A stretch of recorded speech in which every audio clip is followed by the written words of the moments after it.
This video is over lessons 76 and 77. Lesson 76, comparing fractions by converting to decimal form. And lesson 77, finding unstated information in fraction problems. Please take a moment to copy these titles down into your notes, and then press play when you're ready to continue. Moving on in 3, 2, 1. There are several different ways to effectively compare fractions. Today we're going to compare them by converting them into decimal form. And for our first example, we're going to take a look at 3/20ths, and we're going to compare that to 1/8. Now, unless you have an idea about what 3/20ths is going to be and about what 1/8 is going to be, you're not going to be able to compare these as they are right now. We could draw diagrams, but that can be fairly inaccurate unless we're really careful. And so we're going to go ahead and change them into decimals. Remember that fractions mean division. So this is 3 divided by 20, and this is 1 divided by 8. Now it's important to remember the order. 3 divided by 20 is going to be 3 divided by 20. Now 20 goes into 3 0 times, which is a good sign because this didn't have any whole numbers to it, and neither does this. Now I want a decimal, so I'm going to need to put it in and bring it up immediately. Now that I've got my decimal, I can add as many zeros as I need. Remember that you have to have the decimal first. So now 20 goes into 30 once, and 1 times 20 is 20. Subtract 30 minus 20 is 10. And I need another 0, which I'm going to bring down, and that's 100. 20 now goes into 100 5 times evenly. So 3/20ths is 0.15. So over here in my work, I am going to replace this with what it is as a decimal below. And then we're comparing this to 1/8. So 1/8 is going to be 1 divided by 8. Or in other words, 1 divided by 8. Again, 8 goes into 1 0 times, which is a good sign because this was less than 1, no whole numbers, and this has no whole numbers. Put my decimal in and immediately bring it up. Now 8 goes into 10 once, which is 8. Subtract and I get 2. Need another 0, so bring it down.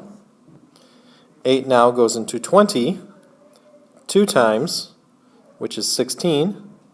Subtract and we get 4. Bring down another 0. 8 goes into 40 5 times and goes in evenly.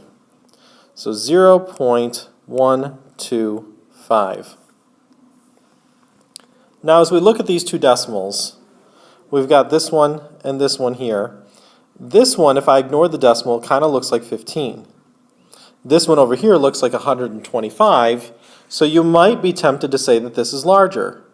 But that's not how this works. Remember that we have to go based on place values. So an easy way to compare decimals is to actually just line up their decimal places. So I'm going to go ahead and do that down there. So 0.15 and then 0.125, and we can see here they're the same in the ones place, they're the same in the tenths, but it's in the hundredths that we discover this number has to be larger. Well, if that guy's larger, then the alligator or the Pac-Man or however you picture it is going to eat that instead.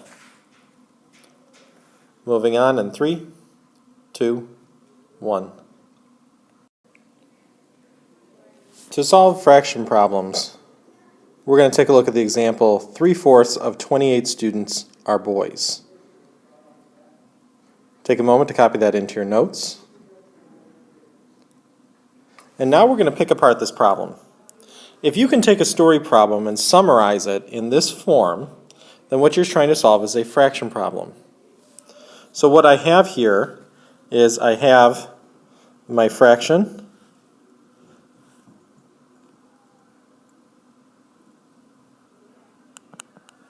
so 3/4 if we write it with numerals.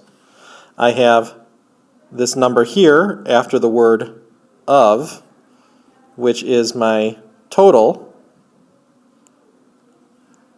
and then I have the word boys here after the word are.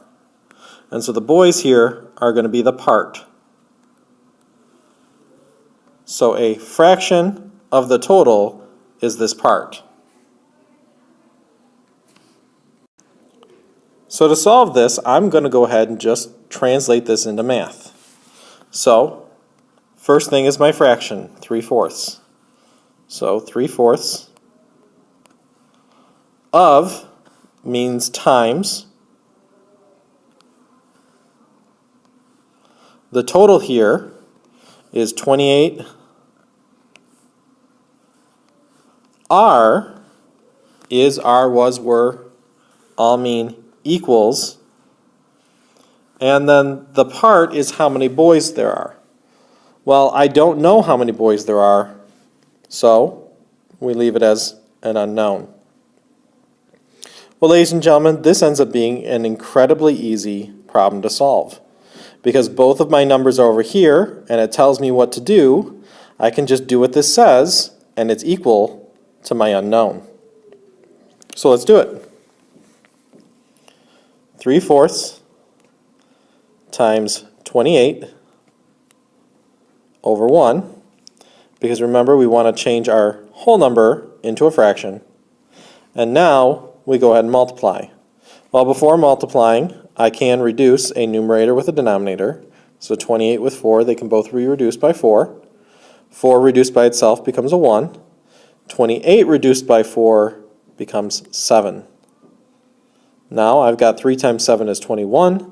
1 times 1 is 1. And 21 over 1 is 21. Put a label on, 21 boys. Many fraction problems will be this easy. However, later on this year we will tackle some that aren't quite as easy as this. But if we use all the skills that we've learned this year, we should be able to handle them with no problem. Moving on in 3, 2, 1. For our last concept, we're going to take a look at complements. And we're going to use this problem as an example. There are 30 marbles in a bag. The probability of drawing a red marble is 2/5. How many marbles are not red? So ladies and gentlemen, we're going to use 2/5 here as our fraction.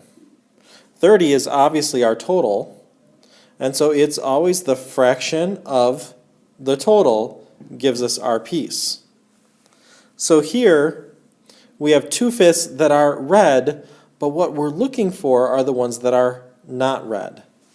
And that brings us to a vocab term, complement.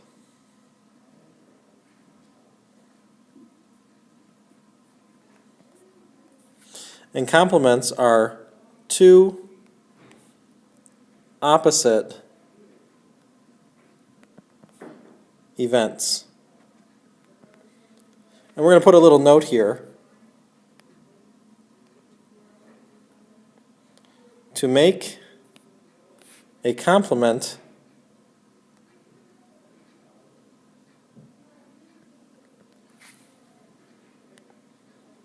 add or remove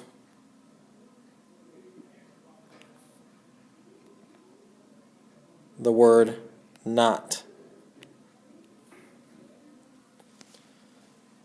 So 2/5 being the probability of a red marble means that not red is going to be the complement, because we went from red to not red.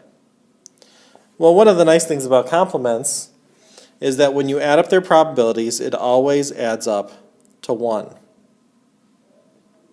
So therefore, if the probability of drawing a red marble is 2/5, then the probability of pulling a not red marble, which we're going to label as prob of not red,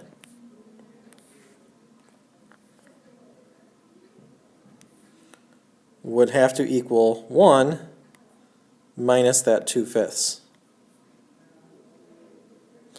Well, 1 is 5/5 minus 2/5.